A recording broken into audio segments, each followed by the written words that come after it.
Todo mundo me ouvindo? Vou colocar aqui no máximo. Ó, seguinte, hoje a gente vai falar sobre as características ou atributos dos direitos fundamentais.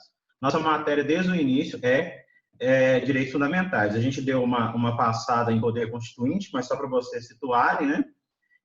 Mas desde o semestre passado a gente começou a falar sobre o artigo 5º, que a gente falou no semestre passado, depois falamos sobre o artigo 6º, né? Quem lembra disso? E, por último, falamos sobre o artigo 14, que é os direitos políticos, completando, assim, aqueles quatro status do GELINEC. Eu acho que vocês devem estar entendendo a lógica que eu estou usando, né? Primeiro, por que eu falo isso? Se você for em qualquer curso de direito constitucional, qualquer livro, qualquer resumo, primeiro o pessoal fala os atributos. O que é atributo? A característica de cada um. Agora ele entrou. O Fredão entrou agora.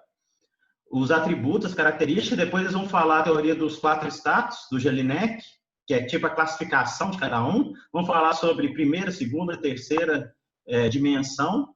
E depois que vão falar de cada um dos direitos sociais, dos direitos fundamentais. Eu acho mais válido que eu aprendi dessa forma da gente começar pelos direitos em si, materialmente falando, né? Primeiro eu dei os direitos e depois eu vou ensinar sobre os direitos, vou falar sobre uma teoria geral dos direitos fundamentais. Hoje a gente vai falar quais que são as características, quais que são os atributos, o que todo direito fundamental, em regra, deve ter, para ser considerado um direito fundamental, que está acima de qualquer outro direito. E por que ele é considerado um direito fundamental? Estão entendendo? A gente vai falar sobre características dos direitos fundamentais. Não é essa a tela que eu queria. Stop share. Tá dando muito eco. De novo, Marcão. Não, mas isso aí já é antigo, né? Agora eu acho que não vai dar mais, não. Galera, então, nosso tópico é características ou atributos dos direitos fundamentais.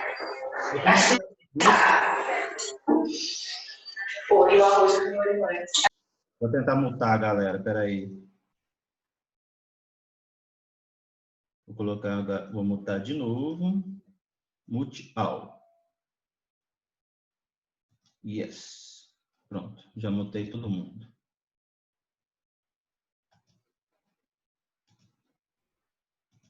Isso é mesmo, Fred. Chega atrasado e ainda errando ainda, mandando um áudio ainda no meio. Ainda bem que você não falou nada demais no áudio. Policial civil. Características dos direitos fundamentais. A gente vai ver, eu coloquei aqui 7 características que são aquelas que são inequívocas, que todo mundo fala delas. Eu usei como base, vocês podem ver no final, o Pedro Lenza e o Flávio Martins, como sempre. O Flávio Martins coloca uma outra característica que eu acho que ele só enche linguiça, que é a vinculação aos 3 poderes. Que é claro que todo direito individual, todo direito que fornece uma garantia para o cidadão, ele vincula os 3 poderes, uma vez que você está vinculando o Estado como um todo, né? O que é que vocês têm que lembrar de direito fundamental? O direito fundamental nasce com a possibilidade de o indivíduo se levantar contra o Estado, né? A partir do momento que você tem um Estado que deixa de ser um Estado absolutista, você passa a ter alguns direitos fundamentais, o direito de você ir contra o Estado. Então, é lógico que seria vinculado aos 3 poderes. Fala, Gui, conversa comigo, pode falar. Gui levantou a mão, pode. Fala comigo. Apertei sem querer, pode continuar. Apertou sem querer? Tá ligado, beleza. Galera, vamos começar com a parte da historicidade. Eu gosto bastante dessa historicidade e eu acho que ela é muito importante nesses momentos que a gente está vivendo hoje. Por quê? Quando a gente fala sobre direitos fundamentais, direitos naturais, né, a gente tem sempre uma pergunta seguinte. Aquela parte do justnaturalismo e do justpositivismo, né? Justpositivista. Os direitos fundamentais, eles são naturais, ou seja, eles são imanentes, eles sempre existiram, ou eles são positivados? eles só existem depois que houve uma positivação, né? Um acordo. Tem essa disputa, direitos naturais? Não, se você pensar, todo homem tem o direito à vida, é isso que nos faz humano. Todo homem tem o direito à liberdade, sem isso não somos considerados homens. E o direito à propriedade é uma decorrência do direito à liberdade, então é uma coisa natural. Galera, direitos fundamentais não são naturais, tá? Direitos fundamentais não são naturais. Tem uns autores que falam o seguinte: não, naturais são os direitos do homem. Aí usa uma outra nomenclatura, né, para não falar direitos humanos, que direitos humanos e direitos fundamentais é a mesma coisa. Vocês lembram que eu sempre falo isso? Direitos humanos e direitos fundamentais é a mesma coisa. Qual que é a diferença? É onde que está previsto cada um deles. Os direitos humanos estão previstos em tratados internacionais de direitos humanos e os direitos fundamentais estão previstos na Constituição e em normas internas em cada um dos estados. Ok? Beleza. Então eles não são naturais. Não, isso aí vocês podem riscar do seu caderno. Se tiver uma questão falando que direitos fundamentais são direitos natos, direitos naturais, e aí pode vir imanentes. O que é uma coisa imanente? É uma coisa que sempre existiu, que não foi criada. Se estiver falando também, geralmente cai isso, direitos naturais, direitos natos, direitos imanentes, tudo isso está errado. Tudo isso vem da ideia de um direito que sempre existiu. Isso não é o que é adotado, tá? Então, beleza. Se eles são direitos que não são naturais, então eles são só direitos positivados, aí a doutrina fala que também não é bem assim. Por quê? Porque os direitos fundamentais, eles vão sendo incorporados na ordenação, em cada um da nossa sociedade. Um exemplo. Antigamente, o direito que se tinha de cobrar do Estado era um direito de não intervenção. Lembram disso? Né? Do direito de primeira geração, Revolução Francesa. Né? A partir de uma evolução histórica, guardem bem esse nome, por isso historicidade. A partir de uma evolução histórica da sociedade, passa-se a exigir um certo direito que anteriormente não tinha, na história da humanidade. Por que eles são históricos e eles não são positivados? Nem sempre eles são positivados.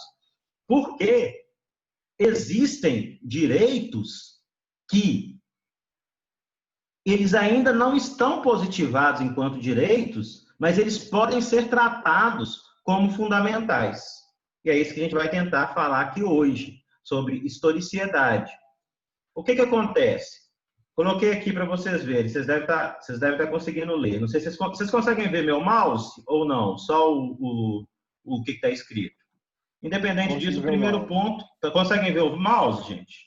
Eu consigo. Você consegue? Beleza. Então tá aqui. Beleza. Os direitos decorrem de uma evolução histórica, né? Claro. Então, presta atenção. Não é que o direito é só o que está positivado, só o que está escrito. Não é isso, não.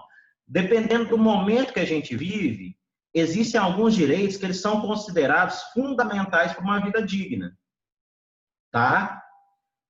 E na medida... Agora eu vou continuar lendo aqui. Na medida em que a sociedade se desenvolve, vão surgindo novos direitos. Um exemplo.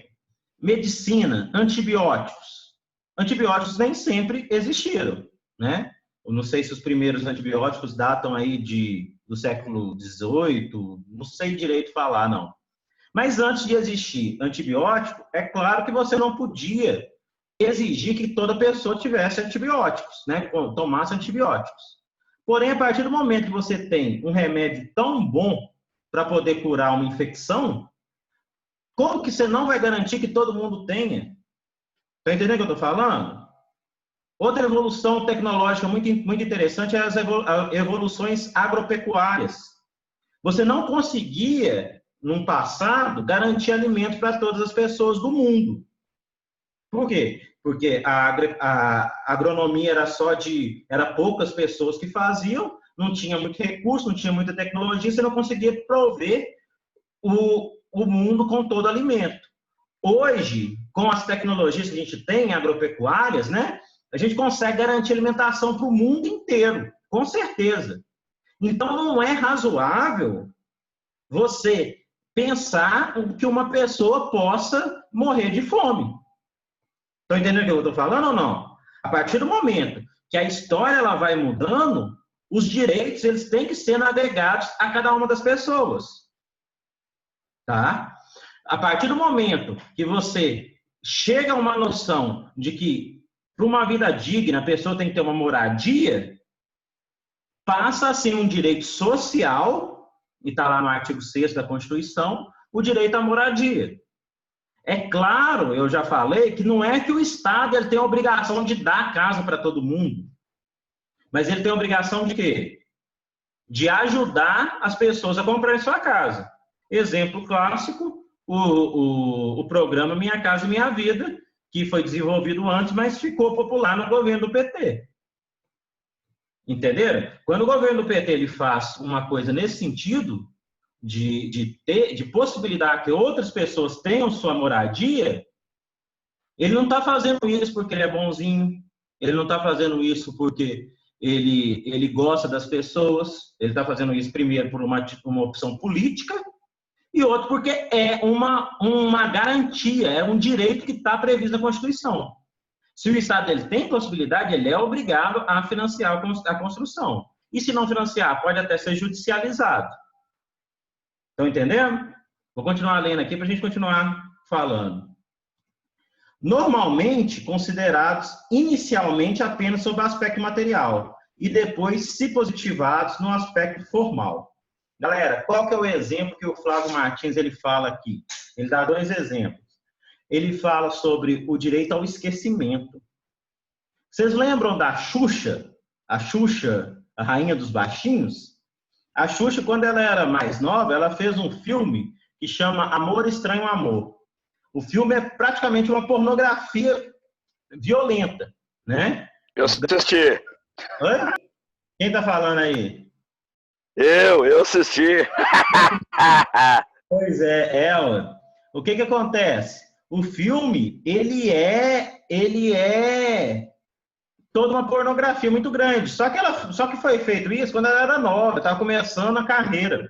Aí o que ela pediu? Não sei se vocês já viram. Ela pediu pro Google, né? Tem um filme tem um menininho lá que teve sorte, fala o Michael. Ela pediu pro Google para não deixar que esse filme apareça nas pesquisas do Google. E ela ganhou judicialmente. E qual foi o fundamento? Ela fez cagada quando ela era mais nova? Fez cagada, tipo assim, né? Fez uma coisa que hoje ela não admite. Só que ela tem o direito ao esquecimento. São dilemas, olha que interessante, é um direito que surgiu não propriamente da possibilidade da tecnologia, mas sim decorrente da tecnologia. Eu não sei se já falei com você sobre um seriado que chama Black Mirror, que ele aborda questões éticas em época de tecnologia, e é mais ou menos uma coisa muito Black Mirror. Esse negócio de direito ao esquecimento é muito Black Mirror, porque as coisas que você faz hoje, e a gente fica postando tudo no Instagram, no Facebook, né? A gente tirar foto, isso daí, você acha que é razoável que isso aí continue nas redes e a galera compartilhando, mesmo depois que você for velho? Imagina seus netos olhando seus stories, olhando o que você coloca no Facebook. O direito ao esquecimento é um dos exemplos, né? Que o Flávio Martins coloca. Agora tem um outro que é mais fácil de vocês visualizarem ainda, que é o direito, daqui a pouco te dou a palavra, viu, Fredão? Que é o direito da internet, galera. Olha que interessante. E vamos olhar sobre o aspecto, o que a gente está vivendo hoje. Vocês sabem que a gente, com esse isolamento social, a gente está vivendo um momento histórico na nossa vida, né?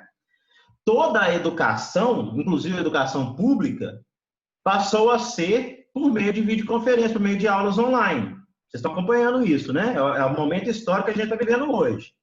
Então, pensa aqui comigo. Os direitos, eles são cumulativos. Você é obrigado a ter, você tem o direito, você tem direito à educação. Então, como que você fala para uma criança que não tem internet, que ela tem o direito à educação, sendo que a educação hoje é exercida quase que exclusivamente via internet? A internet, ela passa a ser um direito fundamental por que a gente está falando aqui, ó, historicidade. Antigamente, como que há 10 anos, sei lá, 20 anos atrás, você ia pensar na internet enquanto direito social? Já existia a internet, mas era bem mínimo. Só que hoje ela se tornou uma coisa tão fundamental, olha a própria palavra falando, que é esperável que todo mundo tenha direito à internet. Então, a internet passa a ser um direito fundamental. Por quê? Porque ela garante outros direitos. Tá? Fala comigo, Fred, pode falar. Quer falar, Fred? Você levantou a mão? Eu levantei sem querer, desculpa. Tá beleza, valeu. Tá de boa, galera. Qualquer coisa vocês mandam no chat, beleza? Coloquei aqui. No Brasil, há projeto de emenda constitucional 6/11 da internet ser direito fundamental, sim. Tem outros também, o direito à felicidade. Imagina que bacana, o direito à felicidade. Você tem direito a correr atrás da sua felicidade.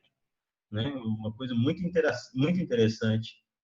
Mas isso é que é o princípio da historicidade. Olha só que interessante. Eles vêm contrapor duas ideias.